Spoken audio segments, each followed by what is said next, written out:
right, Roger, it is an absolute pleasure to meet you. I'm really stoked because you were actually the first one I got an email from about this celebration of Pride, and I'm glad that you're able to come on here and talk about all the stuff you've worked on and a lot more. So I'm pretty excited about it.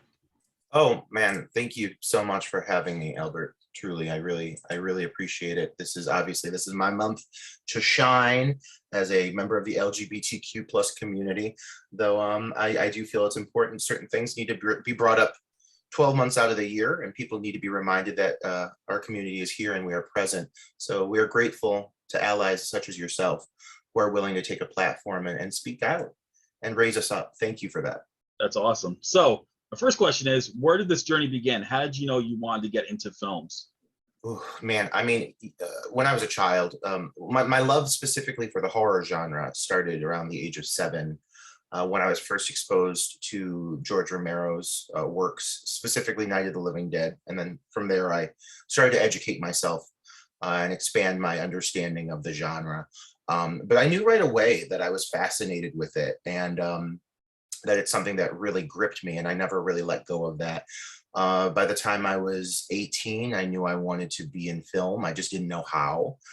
So I started auditioning for independent films in and around the Cleveland area, which is where I'm from. And I was lucky to get cast in a few things that saw some visibility pretty early on. So that kind of just launched my passion for indie cinema. I've never let go of that, and I've never stopped working within the indie film scene, within the industry.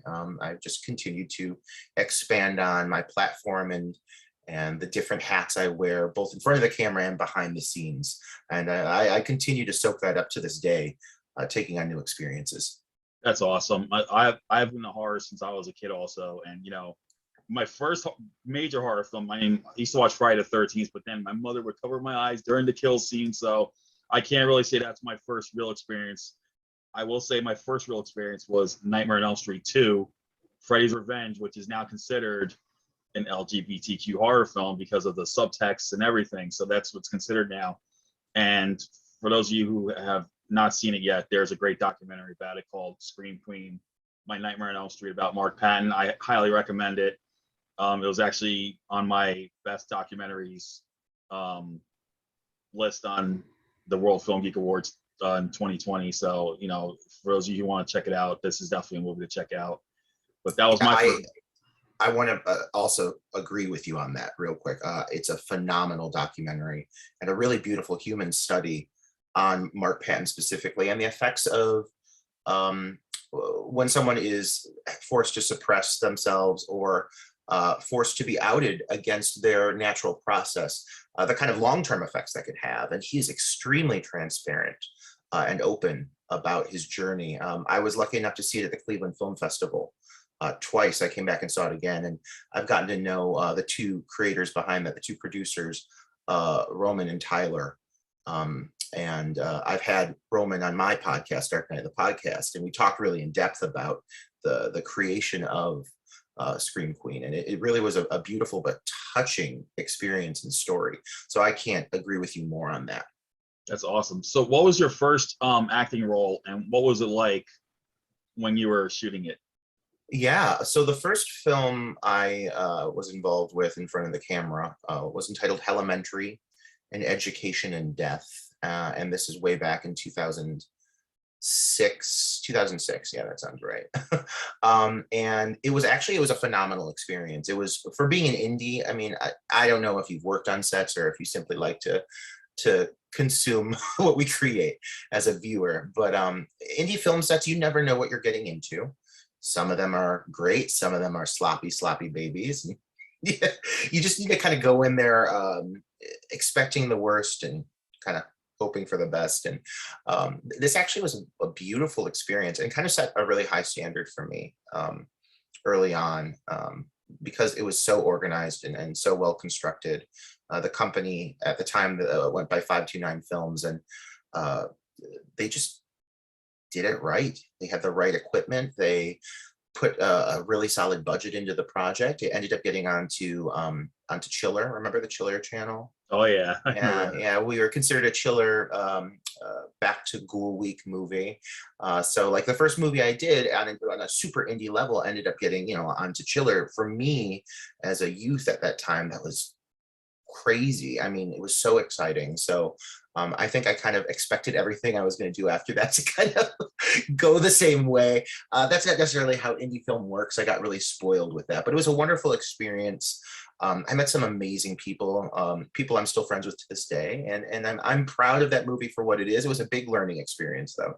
That's awesome. Yeah, I love indie films a lot more these days. I mean, I like the occasional blockbusters, but they're pretty redundant, or they're remaking everything. But indie films, I feel like, has original, you know, creativity, and you know, you can work with like the minimalist of budgets and still somehow make a movie as long as you have fun making it. That, I think that's what counts. It doesn't matter how bad the movie might come out, but if you just have if you have fun making it, I think that's what should matter, you know. Yeah, I mean, if you're doing it at an indie level, you've got to accept the fact that you're doing this for the passion and for the love of it, you know. And we're not seeing big checks, if we're seeing any at all, let's be real. So you've got to really come to terms with and accept and embrace the fact that this is a passion project, or an ongoing series of passion projects. And I came to terms with that pretty early on, and so I just dive in head first at this point. And again, I hope for the best with every project I get involved with, and I understand that not every single one is going to go well, but when one does, it makes it so worth it. When a film set even goes remotely well, I take so much joy out of it. The creation and the viewing the final project, but the creation especially. Making a film, there's nothing like it for me. It's so thrilling, and it's so creative, and there's so much collaboration, and when you find yourself working alongside people who you mesh well with and see things from like a similar viewpoint, it's beautiful what you guys can come up with, often with little to no money. Yep, I hear that. And so what would you say, what would you consider like a film experience that you were not too thrilled with, but yet the film still came out pretty good? Give us an example. I did a film. Okay, so I mean, I'll just say the title. I don't care. I did a film. It's called Fighting the Sky. I filmed it. I think it came out in 2020. I think we filmed it around 2016. I could be very wrong on those dates. It all blurs together now. And the only reason I really want to acknowledge why this was a rough experience is at some point somebody thought that it was a good idea to almost completely improvise a sci-fi alien abduction film, with like quite a lot of like, there were like wheels turning within the story. This wasn't like a simplistic story like bunch of people find themselves in a cabin getting abducted. Like, no, this is about like a group of like UFO researchers who like use technology to explore space and detect sounds coming from the sky, and it's an alien invasion and the world is attacked. And like, this was like a large scale indie. Like, there are sequences of UFOs destroying towns, people are running and screaming and dying, and it's quite elaborate. But there was also like literally no scripted dialogue aside from I think 2 specific monologues that like the writer was like, these monologues are in the script, everything else you guys improvise. And like, in concept, and as somebody who enjoys improvising, that sounds great, but like when you're playing a certain kind of character and there's not really like any guidance or like understanding, like, I am not a UFO researcher, I don't know anything about space. I think it's intriguing, but I couldn't tell you anything. So when it came down to it, it honestly, I think it caused for a rather clunky execution. And I'm not, well, I love the project for what it is. I wouldn't say I'm the most proud of my performance, because there are times where you can tell that we're trying to like figure out what to say. So we'll just start kind of rambling about things, and it sounds at times kind of incoherent and disjointed. And I pick up on that. I know other people do too, because I've read the reviews. So, so while it was definitely a great experience to be on that set, the scale of that set, the scope of what they're trying to pull off, making it an improvised effort was, I think, a very poor decision and completely downgraded the quality of the final product. Wow, that's crazy. That guys, that's all I gotta say. I mean, improvisation works on certain genres, but I can't see that working with sci-fi. To be honest, like I can see it in comedy because I've seen a full comedy a couple of years back called Catherine Upside Down, and directed by a good friend of mine, Allie Lucas, and she improvised practically the whole movie, and I'm like, why did you come up to do that? And she's like, well, what I wrote in the script just didn't really gel well, so she ended up just saying, let's just do it. And one of the best improvisations of the movie is there's an LGBTQ character named Raimundo who pretends to have a hair straightener, and he's like pretending to straighten his hair, yet his hair is as short as mine, but he just does it for fun. And at one point he gets so mad, he goes, oh, you made me burn my hair, bitch. And when I saw that, I started dying. And she said that he came up with it during a lunch break, and she told him, if you do it, use it in the movie, we got to come up with something. And I think there's always space for improvisation, as long as there's a really good grasp or understanding of the character and the concept and the story you're trying to tell. And even with sci-fi, I think there's a way to handle improvising a script, but there's a lot of time and effort that needs to go into it. There needs to be a really good grasp of like who the actors are portraying, what the journey is that they're going through, what their relationship is together. And to be just transparent, Fighting the Sky did not have that kind of preparation. A lot of things were kind of thrown together last minute, and that shows. I think if you go into a project with a really good grasp of what you're trying to achieve, handling a scene as an improv moment can actually be, like you said, it can elevate the material. It can be quite effective, but you need to know that the people who are tackling that are comfortable with improving a sequence such as that. And to just throw somebody into it, someone can be a good actor, but it doesn't necessarily mean that they know how to improv. And I'll even say towards myself, I love to improv, but I know my strengths, I know my weaknesses. And if you throw me into a random scene that I don't know a lot about, I'm not necessarily going to give you a performance of a lifetime. Right. Yeah. Exactly. So what I like today is that the LGBTQ in the film industry is better represented than it was in the past. In the past, we're used to stereotypes where it had to be all flamboyant and outgoing. I mean, that's okay, but I like the fact that it's become more widely accepted, and it could be just a normal look, just put in a regular performance, but still play an LGBTQ character. I think that's very important because it's being proud of who you are. Yeah, I think that one of the big journeys I went through as a queer actor was at first, when I first started acting in film, when I would audition, like I would put on a voice and I would come into an audition and I would read for all the straight roles, and and I would put on a performance before I even started reading the script. And I was scared that being queer was going to prevent me from having opportunities. And then I finally started embracing the queer roles, but I did find that, at least 2007, 2008, 2009, around that time when I was younger, while there were some roles available, they were often comedic or caricatures of queer individuals. And I love a flamboyant character, but it needs to feel authentic. You know what I mean? Exactly. It shouldn't be written as a trope. It shouldn't be the crutch. You want to ensure that if you're going to write a character a certain way, there needs to be some nuance and some authenticity to it. And I did find a lot of the roles that I was being offered as a gay actor were, it was kind of a shtick. It was always the same thing: big, promiscuous, loud, all fine things, in an individual, but there also has to just be some humanity to it as well.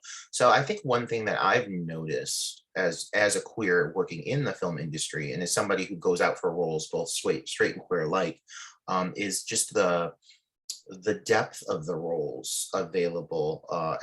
Really piggybacking off what you're saying, there's a lot more nuance to the characters now. There are films that focus around queer individuals. There's great mainstream media available, shows like Love, Victor, which is a show that focuses on a high school student who is coming out and going through the struggles, but also going through the struggles of just being a high school student in general. And then shows like Pose, introducing mainstream viewers to trans characters who are portrayed beautifully, very human, with amazing performances, award-winning performances. And I think that the overall populace, a lot of the people out there just haven't been exposed to that. And that's very important. I always say that pop culture and media is the first stepping stone towards acceptance, because when you can start putting a face or an identity with a overall community, or a form of identification, how a group of people identify, when you can start associating that with somebody who has some presence, or a show or a form of media that has some presence, it makes it a lot more palatable for people who don't understand it to start, spoon feeding it to themselves. Oh, I really find the show appealing. I really find the show entertaining for whatever reason.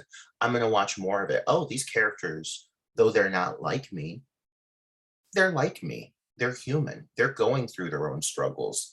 I can relate strangely. I've seen a lot of straight men who have watched Pose and admitted to crying watching it, because it touches on such beautiful, heartbreaking human moments. And I think the more human moments and more human stories that we as filmmakers and as storytellers can portray for the overall mainstream viewership to be exposed to, I think we're really going to move that progress along nicely. Because as I said, I really think that's the best stepping stone that we can offer as a solid introduction to things people don't necessarily understand.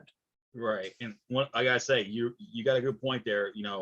When you said straight men do cry during this, I'm gonna give you a personal experience. In 2004, I saw a movie called Beautiful Boxer. It's a Thai movie, and it's actually the true story of the first transgender kickboxing champion. He was born a boy, and he always felt like he wanted to be a woman. So, and to make money for the operations, he became a kickboxer, winning championships, and then he went through the transition, and now she's considered the first ever not transgendered Muay Thai champion, and it's a true story. And I started crying as I saw this journey as she went through everything, all the struggles she's gone through, being accepted into the world, being accepted as not just a transgendered person, but one into a sport where it's male dominated, which is Muay Thai kickboxing. And she's now like highly regarded as not just a former champion, she's a trainer. And the real, her name was Nong Toom. She actually appears in the movie in a cameo appearance, and not just as herself, but she plays a masseuse in one scene that they put in. And I think it involved the actor who played her in the film. But it was so touching to see the struggle. This was like my first real experience, and I did tear up at the end of it, like to see to see what she's gone through and how she's accepted today. So that's Yeah, I think, and I love that you touched on the material that's being told there, because I think, obviously we're seeing a lot of anti-trans hate right now. And I feel one thing that the gay community has struggled with, it has always been, when we speak out about LGBTQ plus, a lot of times we capitalize the G and we forget the other pivotal elements that define our community. I have a lot of trans individuals in my life who I cherish, beautiful human beings who deserve everything in the world. And when we're seeing some of this legislation coming forward and so forth, and I don't want to get political, but I do want to touch a little bit. I think people think they understand a certain journey, or they think that they can simplify a concept and say what is right and what is wrong. And listen, at the end of the day, when it comes to people's happiness and it comes to a person's individual journey, and they make a decision for themselves that they know is going to make them a happier person, I'm sorry, as long as what that person is doing is not harming or affecting anybody, that has no impact on another human being. And I mean, this is an argument that's been heard time and time again, but people deserve the right to pursue their own happiness, and that just should not be up to public opinion. It should Exactly. not be up to public opinion. As soon as this becomes like a religious thing or becomes a personal thing where someone feels personally offended that somebody is trans, that's your journey. You can figure that out. Your religion is your journey. You can Mhm. figure that out on your own time, in your own space. You don't need to come into my world or our world, the LGBTQ plus world, and tell us what we are doing right and what we are doing wrong. We'll figure it out for ourselves. Yep. We've got this. Go figure out your own journey with your own family and your own children and your own religion, your own beliefs.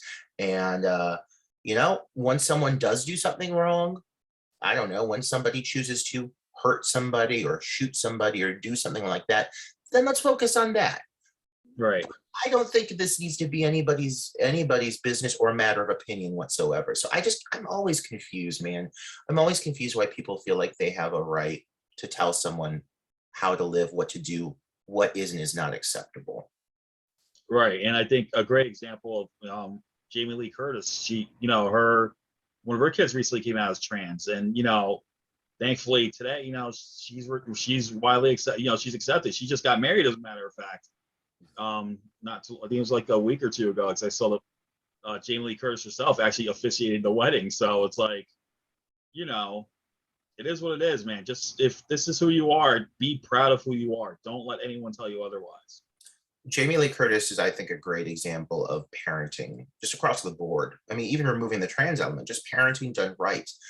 Jamie Lee Curtis is so supportive and loving of her daughter, Mhm. and does everything she can do to uplift her and support her. And is that not what parenting is about?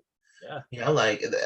As a parent, your goal is to ensure that your child is living their life to the fullest, is given all of the opportunities to find their own happiness and their own joy. And the moment you start dictating to them who they are or what they can and cannot be, you are stunting their growth. And I really think that Jamie Lee Curtis is a great example of a parent who loves unconditionally and will do anything she can to nourish and nurture that love. And I adore her. I love everything she posts. I follow her on social media. I think she got a little bit crazy talking about everything everywhere all at once. It was an amazing movie, but she started coming for Doctor Strange. I was like, girl, don't you come for Marvel. They're gonna find you.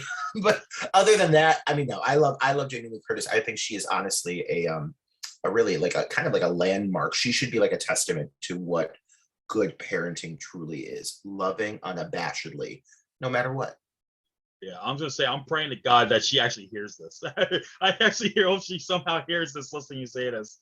Because first of all, I would go into fanboy mode right away, but two, just to, I think I agree with you 125% on that. She is like the personification of good parenting, and I'm glad that she's doing her thing too. So that's just amazing. Yeah. But all right, so back to films. You recently directed a film called Rebirth. Can you tell us a little bit about that? Yeah. So Rebirth was my directorial debut. I have AD'd on films for years. I've soaked up a lot of experience on indie film sets, and I just wanted to give it a shot to see what my interpretation, completely like authentically me behind the camera, my take on a full length film, how that would work, how that would turn out. And it started off as just a fan film project. And my favorite film being Night of the Living Dead, I wanted to do a Romero tribute piece from an LGBTQ plus perspective, since he was notorious for tapping into and tackling social commentary. I mean, if you think of every film he's made, it touches on something. Night of the Living Dead had so much going on, racial tones and so forth, and Dawn of the Dead touching on consumerism and so forth. And so I felt like, I want to tackle that same kind of blueprint of a story, but I want to set it in modern times and see how things have changed, but also see how things have stayed the same. And, as we really started finalizing and finessing the script, it was in some ways sad and shocking how much the same some of the major social commentary elements still were, especially like the racial tones and what have you. But we definitely tried to play all of that into the story and tell a story that's very familiar to fans of Romero, while also very much injecting its own life, its own breath of life into it, making it something authentically its own. And so that came out to be Rebirth, um, which is a modernized take on Night of the Living Dead, but with characters who are very much updated for today's times. And we did get that out finally last year, after several years in editorial hell. It did come out. I'm very pleased. It definitely did push me to start working on my next project, because I'm definitely a filmmaker who, until I finish one, I really don't want to move on to another one. I have been an actor who I have worked with directors time and time again, and they have 4 or 5 movies that don't get released. And why am I still making movies with that person? Finish something, you know? I don't want to be that person. So I said, if I can finish one, I'll do another. And so we, somehow, some way managed to finish Rebirth, and it's a very small scale project. It was out of pocket, but like I said, this was my wanting to just throw my hat into the ring and give it a shot, completely my own vision. And I'm very proud of what we did on the scale. I just want to ensure I work on a larger scale next time. That's cool. So what, speaking of your next film, called Meat, with can you tell us a little bit about what's going on with it? What's that about? And No, Meat is a project. It's a script I've been working on for years. I love horror, all aspects of horror. I love every breakdown, every subgenre, but I have a soft spot for a good slasher. And I think that really stems from, growing up as a young fan of the genre. There's something to be said about slashers and the focus on like underdog characters rising up. If you think of a lot of the classic slashers, there's always like, either a female character who finds her inner strength and overcomes evil that you're able to root for, or a character who does feel like they're unique or standout or different, who ends up managing to overcome, and I love that concept. I've always wanted to see it done with a gay perspective, or focusing on a queer character. But overall, queer titles within the genre are rare. Luckily, there are indie directors out there who are taking on themselves to start creating some fresh material. In the last few years, we've seen some really cool titles come out. I have some buddies over in Rhode Island who made an amazing title called Death Drop Gorgeous. Yep, I saw that. That was actually on my top 20 last year, because that surprised. I'm gonna tell you flat out, I'm never gonna look at a meat grinder ever again. But but it was still like, other than that, I actually, that was one of my favorite films of last year, because it came out where I checked it out and I was like, holy crap, this is an amazing film. I loved it. It's unabashedly queer, but it also knows what it is. It's at its core, it's still a horror movie. It's still very much a horror movie. They balanced it perfectly, but they really gave viewers a great exposure to the queer lifestyle and nightlife, and I think one of the best goals to set for oneself as a queer filmmaker, especially I say this for myself, is I always want to make what feels to be a mainstream queer film, a movie that is queer in context, focusing around queer characters, but that I am confident that, like, if a chick sits down to watch this movie with her straight boyfriend, she can be like, listen, this could be pretty gay, but you're gonna have fun with it. And by the end of it, someone like yourself can come away and say, listen, man, I may not be gay, but I had a blast watching that fucking movie. Like, excuse my language. I hope I can. Oh no, you're good. Yeah, but and I have met plenty of straight guys who have seen this film and responded like yourself, like, listen, like, go ahead, guys, make your queer movies. I'm all for it, because if they're this gory and this entertaining, hell yeah. Like, at least it's something different. It's something fresh. I mean, I can't compare that movie to anything else. And unfortunately, part of that stems from the fact that there's just not many other titles to even compare it against. Unfortunately, there are so few queer themed titles within the horror genre. And my goal with Meat is to challenge that and create something that is, again, both very much a horror film, a slasher, but focusing on characters that are authentically queer and all elements of the LGBTQ plus spectrum. I want to cover all the bases, all the colors. I want to be as diverse as possible and feel very much like this is telling the stories of real people that we would see in the gay bars and see in the clubs and experience for ourselves. I don't want to feel plastic. I want it to feel authentic. I think Death Drop Gorgeous felt extremely authentic, and I hope to come close to what they managed to capture. Oh, I think you have the ability to do it. I totally think you do. Thank you. I appreciate that. Well, and another thing, I recently saw an LGBTQ superhero flick called Surge of Power. And this one also, I mean, there were only 2 scenes that were very, you know, the whole stereotype, you know, flamboyant thing. But what I really liked about this film was I saw the second one. It's called Revenge of the Sequel. You have your superheroes, LGBTQ, and then you have the villain who is LGBTQ, but he's very emotional because his parents don't accept him for who he is. You know, his mother does, and his mother's played by Linda Blair, but it's his father, played by Buck Rogers himself. He still feels a bit of, you know, I just can't. I'm you know, I didn't raise him to be like this, you know, so-called. So throughout the movie, even though he has this rivalry with the superhero, he's still struggling with the fact that his father can't accept him for who he is. And that's what made him, like, part of the reason why he's become a bad guy, because he's just trying to be accepted. But I do like that in this particular film, you know, not only their hero and villain LGBTQ, but they're both coming from, you know, different backgrounds, and how this villain is looking for acceptance, yet the superhero is out and proud, and, you know, but doesn't do it, you know, he doesn't just, you know, he's just being a superhero. He's just doing his thing.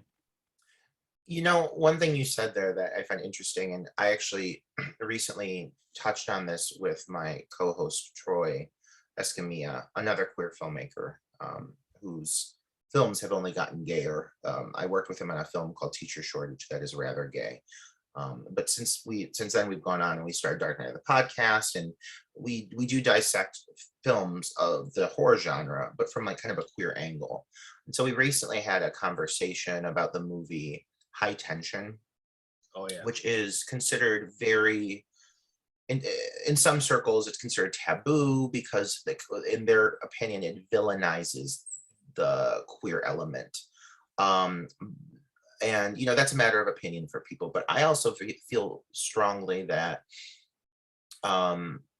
if you're going to tell an authentic human story, and you're going to tap into things that people can really relate to and feel, I can't think of many things more harmful to someone, more painful to someone, than having to suppress their truth, and having to bury who they are, whether it be because they're afraid they won't be accepted, or because they're being outwardly told by, you know, their family or their circle that they will not be accepted, or due to religious beliefs they feel like they will be persecuted. That is harmful, and that causes repercussions. And sure, maybe it's not going to be on the scale of High Tension, where this person ends up buzzsawing through a car window and killing somebody, but it is, you know, that is going to come out in other toxic forms, in other ways, in other harmful ways. Self-harm, suicide rates amongst queer individuals has always been, unfortunately, high, because so many people are going through internal trauma and struggling with self-identity, and that's because of what society has forced upon us to believe that it's wrong, unacceptable. And luckily, you know, as we've mentioned a few times, there's been a big evolution in that. There's been a big shift, there's been a big change, but it is far from where it needs to be.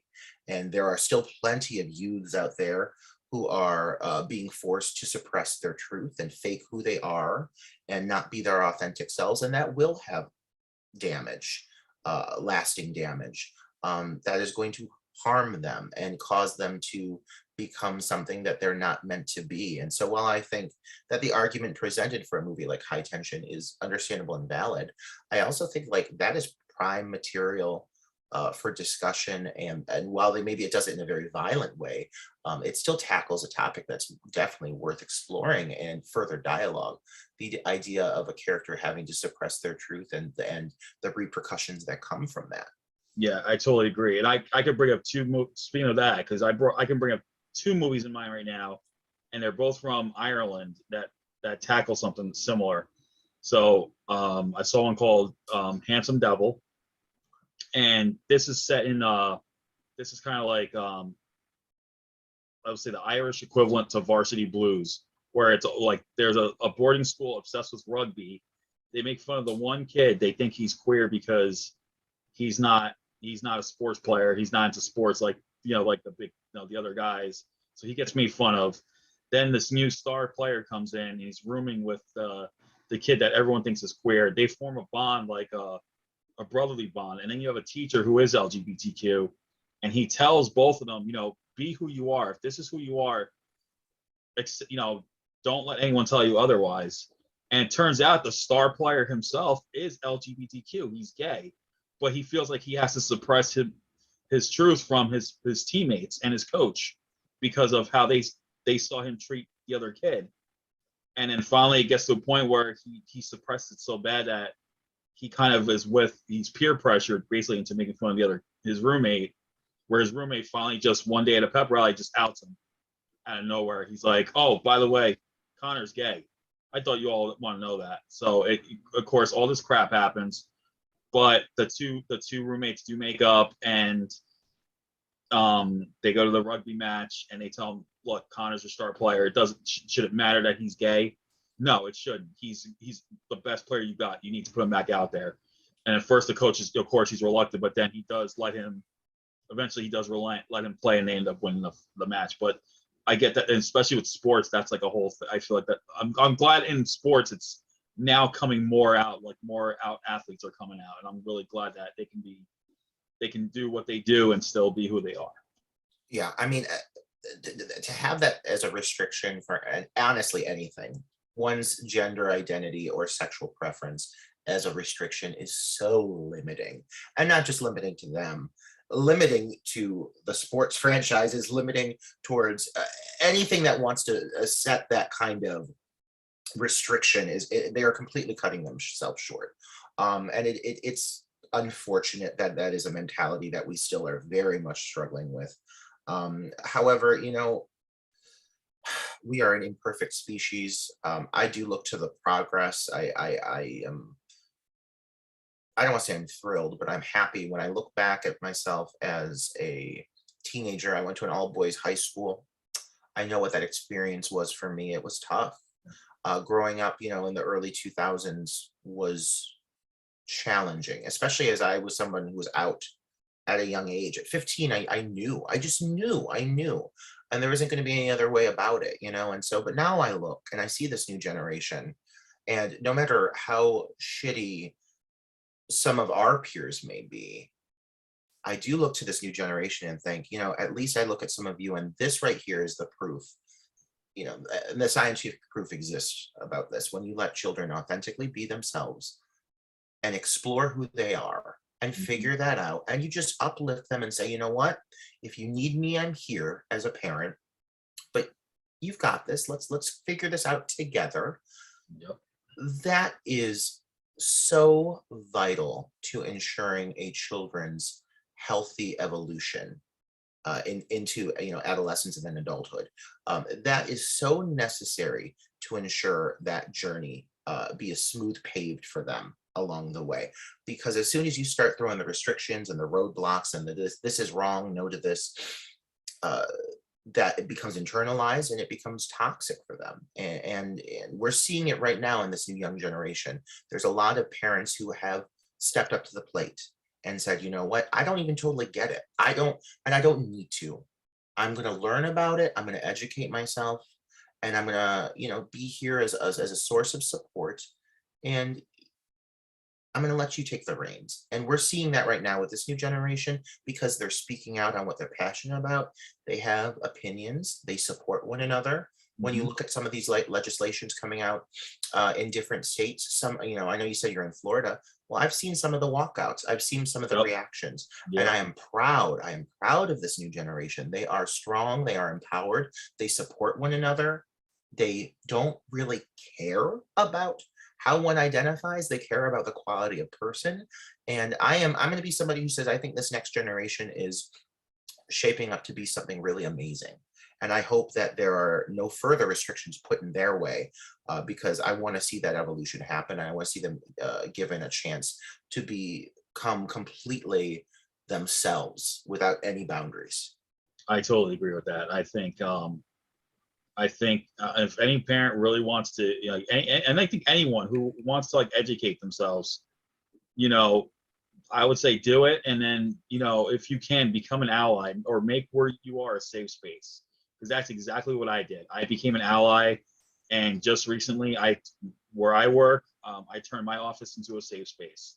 So I'm, you know, to let people know, look, I don't care. If you need someone to talk to, I'm someone that you can talk to. You can reach out to me. You can, you know, if you feel, you know, if you feel like you're, you know, if you're LGBTQ and you're, you know, you're kind of worried about stuff and you need someone to talk to, please, I'm someone that you can turn to, because you know, I support this community to a T, and you know, I want to see this become something like, you know, majorly accepted down the road for everyone from all walks of life. You know, we're all one world. We need to be inclusive, not fight for being who you are. You know, fight for who you are, but don't fight because of, you know, stuff like this. It's ridiculous.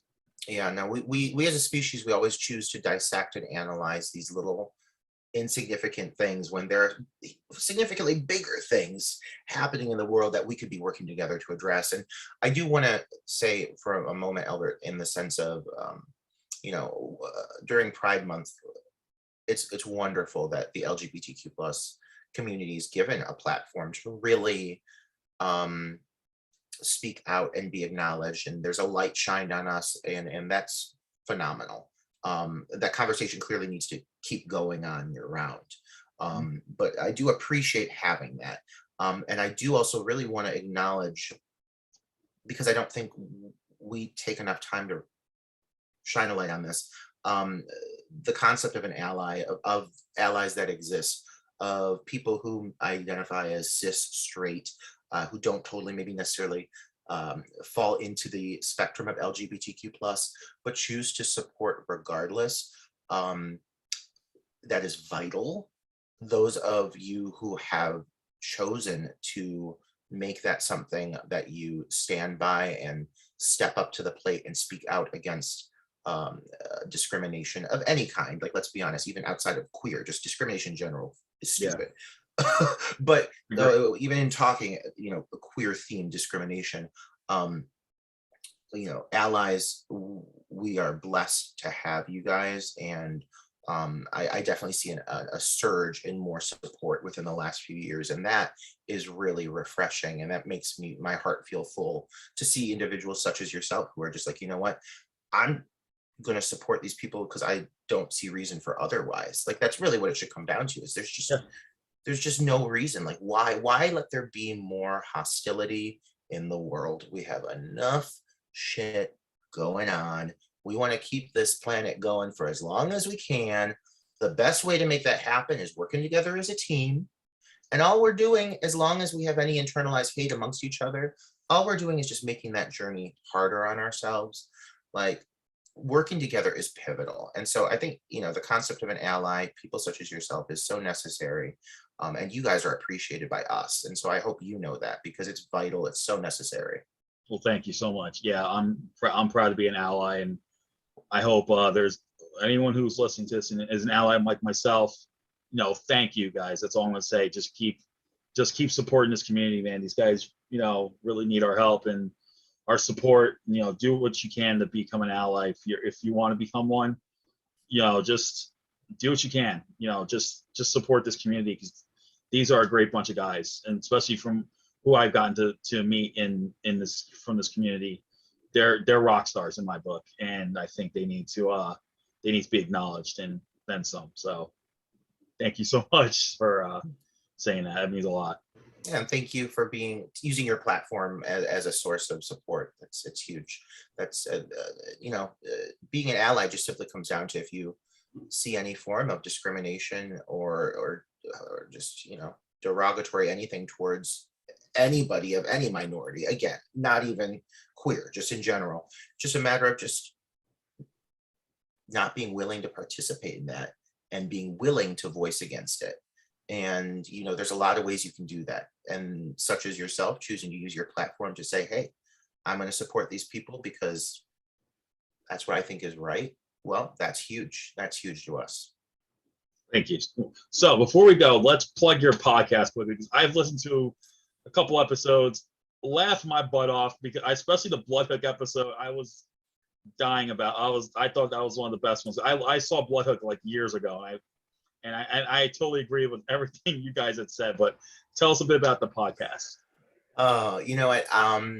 My friend Troy Escambia, I mentioned him a little bit ago. Another queer filmmaker, based out of Vegas. As of next week, he's moving. But we've been friends for years now.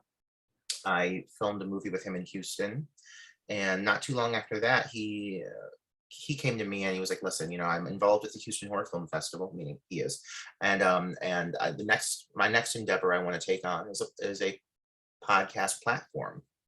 And I obviously would want to co-host, and I think he'd be a good fit.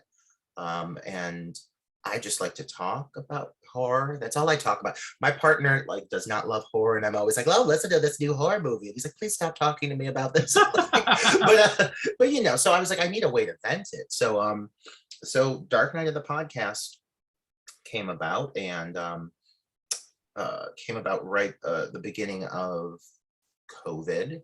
And now here we are. We're coming up on our 80th episode. We've covered an array of titles, and we have some great ones coming up. One of the coolest things, though, I've got to say, is Troy is one of the minds behind the Houston Horror Film Festival, and that film festival has been growing and growing. Within the last few years, it's, I think, doubled in size. They've had to get new venues to accommodate the volume of people, and it's just become a big to-do within the community. And so this year we are actually going to be handling all of the panels for the convention, with all of the talent coming in.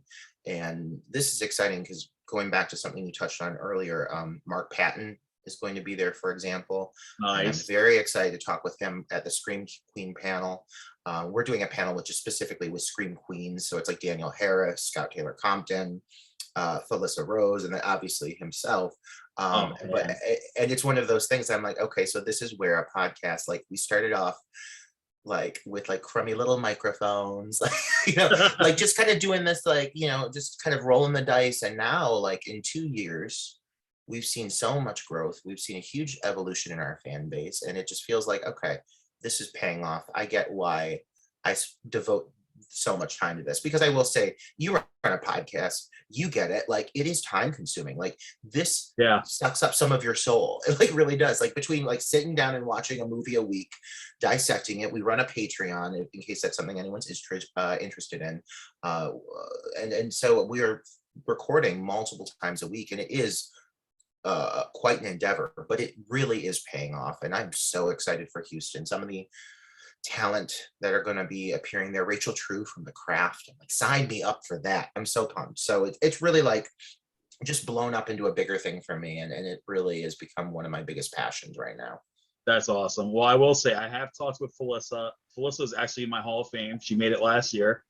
I've talked with Scout. She's awesome, because I talked to her about the Western she did last year, Apache Junction.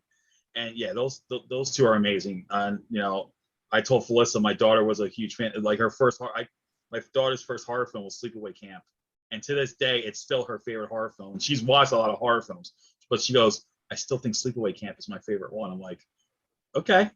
And when I told her, I'm like, I talked to Felissa Rose. She played Angela's. She loves Sleepaway. I told her that you love Sleepaway Camp, and her mouth literally dropped to the ground. She's like, "What'd she say? What'd she say?" I'm like, she was so happy to hear you say that. So it was really exciting. Yeah, a couple of my kids are getting into horror films now, so I'm kind of relieved that I can talk to them about it. Yeah. And, well, tell your daughter she has great taste, because Sleepaway Camp is one of I think the most daring, one of the boldest titles within the genre, especially of that era, and it has some phenomenal kill sequences. Yes, it does. Yeah, it was. And I like the fact that it was actually Jonathan Tierstein's hands instead of hers. I think that was the big shocking twist. That's still cool, the way they presented that. I thought it was excellent. But, there's a lot of things. If you go back and revisit that movie now, And there's like similar to other titles I had mentioned earlier, there's kind of like a taboo element. There's some people in the queer community who feels there's certain things that are maybe not necessarily handled right with Sleepaway Camp. I personally don't agree. I think Sleepaway Camp is a great character study. It's not touching on anything necessarily quote unquote trans, because that's not the journey of the character. And I think it really shows what happens when you force an individual to live a truth that is not their own. So it's really kind of flipping that, to be honest, if anything. And I love that movie. Oh my God. I could sit and watch that movie back to back to back and enjoy it watch after watch, view after view. Yeah, and one thing you brought up earlier, which I really like, is I love that when you have a final girl who is like the last person you'd ever expect to be the one to survive. Yeah. And my favorite example is Nightmare on Elm Street 4, The Dream Master. Alice is this, we have Alice who's this really shy wallflower type, and by the end of the movie, she's a total kick-ass warrior. Like she uses all the strengths of Freddy's victims, her closest friends and her brother, and uses that to her advantage to take on Freddy. And I loved, and I gotta say, Lisa Wilcox was like phenomenal in that role. Oh yeah. I think one of the standout traits in a strong final, I mean, I want to see final girl, but just final individual in general, because I think that there's always potential for there to be a great final male lead as well. I look for an evolution or a growth within the character. I like to see that moment where they're finally fucking done with it and they're like, you know what? I'm fighting back. And I like to see that moment click within that character, because that's when you as the viewer are like, I'm on board. Let's see what they can do. So yeah, I agree completely. That's a great example of that. Yeah, and another one is did you catch last year's remake of the Slumber Party Massacre? Did you get a chance? The made for TV one? I have not yet, and that's because I know that it's coming up on our podcast, and I like certain titles. I like to go in with fresh eyes, so you're gonna have waiting. I think you're gonna have fun with this one. I have the Blu-ray, and I've back in November, I got to interview two of the actors from that movie, because they're from South Africa, and and I got a bit of a fan base out there in South Africa, so I'm like, that's pretty exciting.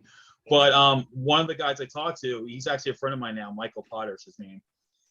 In the movie, his first movie was called Triggered, where a bunch of guys who reunited from high school, they get knocked out and they wake up with suicide bomb vests and they have to kill each other to get more time added on.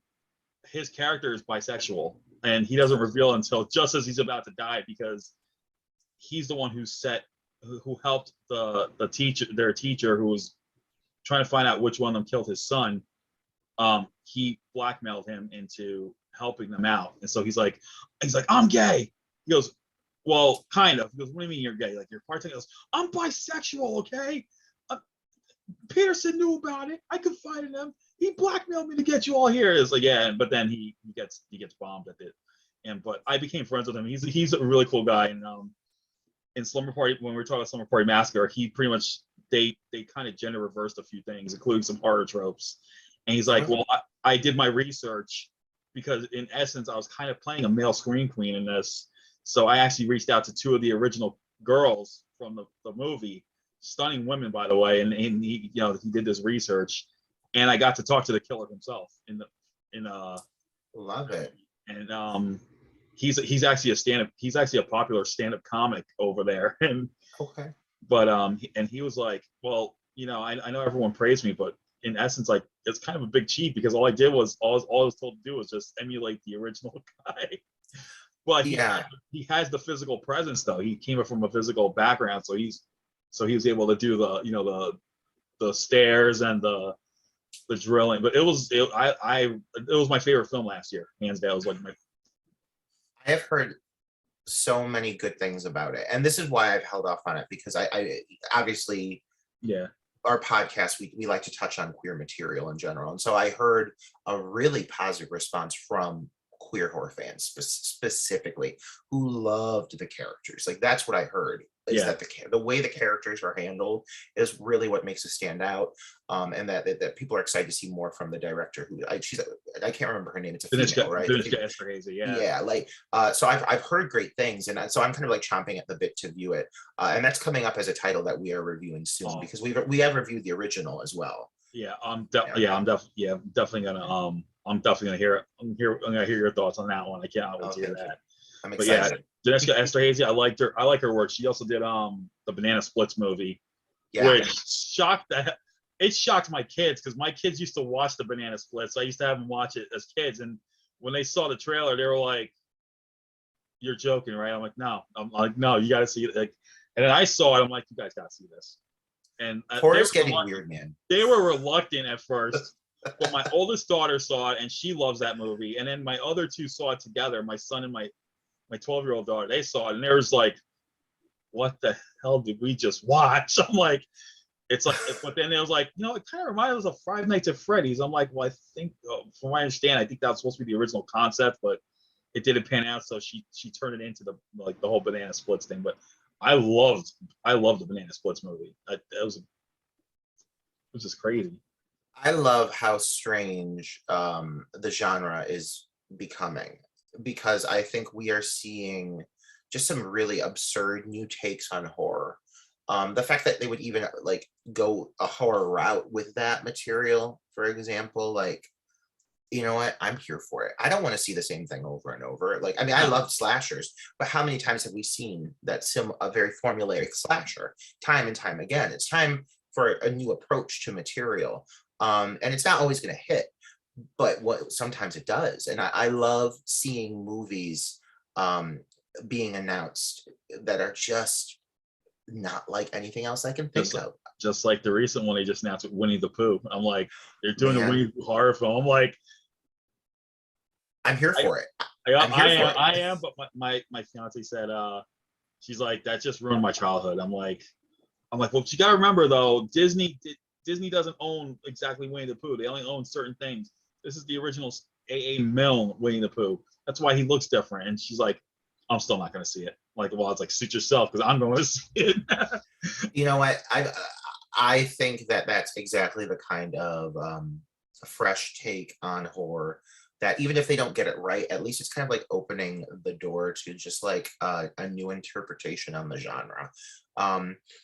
The whole point of horror, I think, is to get people to, react, to find moments of fear out of relatable scenarios.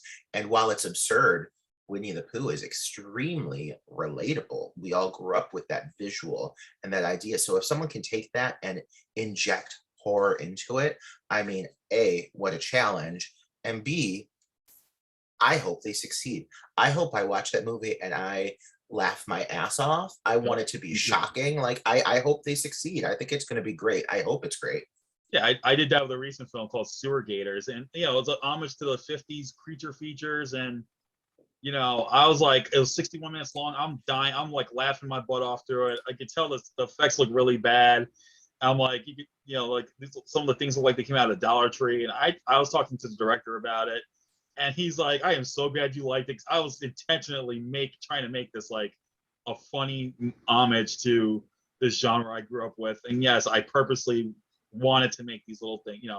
I was just having fun with it. I got my bunch of friends. We shot for 3 days. And yeah, I just did it for fun. I don't care if it makes money or not. I just enjoyed just making this. And I'm glad that someone like you can resonate with what I was going for here. And I love all types of movies. It doesn't matter. Horror movies. I love slashers. My all-time favorite is still the original Texas Chainsaw Massacre. But I do love my slashers. I do love my supernatural flicks. I became friends with some people in the industry now because of it, and because of my love for the genre. And I just think it's phenomenal. Yeah, I think the big thing about the horror genre, and kind of like wrapping this back into the LGBTQ angle, but one thing I've really noticed is about the horror fan base in general is the level of passion that goes into it. I mean, creating film, the level of passion that goes into it, making independent film, the level of effort, the work, stress that one takes upon themselves. But with fans of the horror genre, and creators within the horror genre are a different breed. We're unlike anybody else.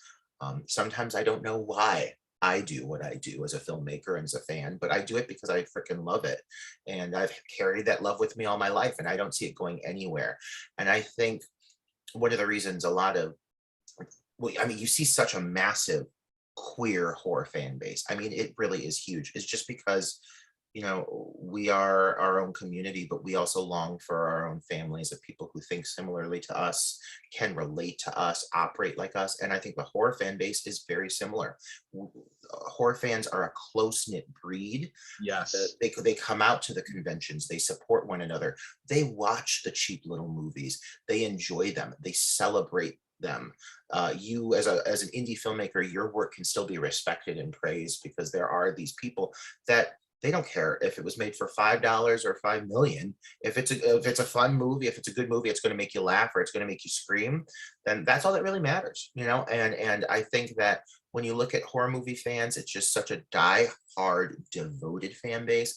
And I do think that you know, members of the queer community, the LGBTQ plus community, we share a lot of traits with horror fans. We share a lot of passion, and so that's why I think you see so many of us identifying as fans of the genre and going to the conventions and participating because we love the material, but we also love the people who are invested in it because we share that same passion and that same intensity, and we love to dive in head first. Yeah, exactly. The horror film community, even like fans and like the filmmakers and actors, they're really close knit with each other. I know that because you know, I've even talked with a couple of horror filmmakers, and one of them told me, you know, he lives, this one Spooky Dan Walker lives within like 10 miles of all these other horror filmmakers. They get together, and then he was saying like the day that his film was to screen, he found that a friend of another one was screening their horror film, so he purposely called the theater, goes, listen, can you reschedule my film because I'm going to go see this other one to support my fellow horror filmmaker. They said, okay, that's fine. And you know, they were really like I think the whole horror film community, whether you're a fan and you're an actor or filmmaker, they really come together because you just have this really passionate love for the genre. And like you said, it doesn't matter how much how much you make the movie for, as long as you have that experience. I think and enjoy it. That's all it should matter. Yeah, it's the passion. I think horror fans are driven by passion, and we can tell when passion goes into something. It may not be a lot of money, but we still see the passion. And I have watched some movies made for little to no money at all, and I've enjoyed the hell out of them. Yeah. But budget is really, it's relative. I mean, it's not defining. It's not going to define the quality of the film. It's the level of passion that goes into it. And one thing I can say about queer people, we are very passionate people. So I do think that's why we naturally have come to gravitate towards the genre and towards the people who love it regardless. And I do feel a huge amount of support, you know, whether they be gay or allies or what have you, a huge amount of support just from the horror fan base in general. I think part of the reason I continue to do what I do is at times seeing some, I don't want to say blind support, but people who just support me because they're like, man, I freaking love the fact that you're just going out there and you're doing it, you're creating your art and you're making your material. Like, you know, what more do I need? I don't really care about a paycheck. I don't really care about making any profit. I care about creating art. You know, any artist is going to need some way to express themselves, or else you feel stifled. And so knowing that there are people out there who celebrate anything I've done at all, I cherish that. I feel very blessed, and I love to have the chance just to sit and be able to talk about these things with someone like you, who is clearly just as passionate as I am. Yeah, and just like back in March, I started a thing called Ladies of Horror because it was Women's History Month. I wanted to get to meet, you know, female actors, filmmakers, and I was blessed enough to have 3 stellar women who talked about their love of the genre and the films they did, you know, whether they were behind the scenes or in front, you know. And one of them is a great friend of mine, a South African actress named Raina Swart, who lives in Texas, and she's she did a film called The Lullaby that came out a few years ago. Phenomenal role. I was like, you got robbed. You should have gotten an award for for that role. She played a new mother with her postpartum depression was so bad that she started thinking that there was a supernatural force around her baby. It was a phenomenal film. I recommend it. She's also in Triggered, and then she directed her first film in 2019 called The Hex, which has to do with witch doctors and curses. And I would highly recommend that one. I also talked to Maria Olson from I Spit on Your Grave, Deja Vu. She's phenomenal. She was so great to talk to, and she's a horror film producer now herself. Has her own company. And then Jamie Bernadette, who's also in I Spit on Your Grave, Deja Vu. She's phenomenal. I always love that she always played the survival final girl, like the one who's already ready to kick ass no matter whatever gets in her way. And just they're just such a great fan. Like, they're just great people to talk to. Whenever I see Jamie Bernadette on social media, because I'm friends with her on Facebook, and she's always like, I'm out in the middle of like the African safari, like amongst lions, like, and I'm like, girl, no wonder you're seeing success. Like, I don't even like to go out and run in like Ohio climate, let alone like you like running through the fields of Africa filming this movie. Oh like, yeah, the furnace. Yeah, that was the furnace. Yeah.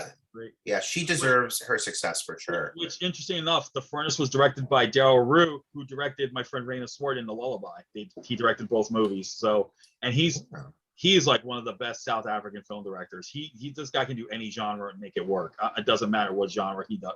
He's so versatile, and if I have to, and he's going to be in my Hall of Fame this year. I've already brought that. I already let people know. Like, yeah, he's in the Hall of Fame because this dude's a rock star. He can do any genre and make it work. So.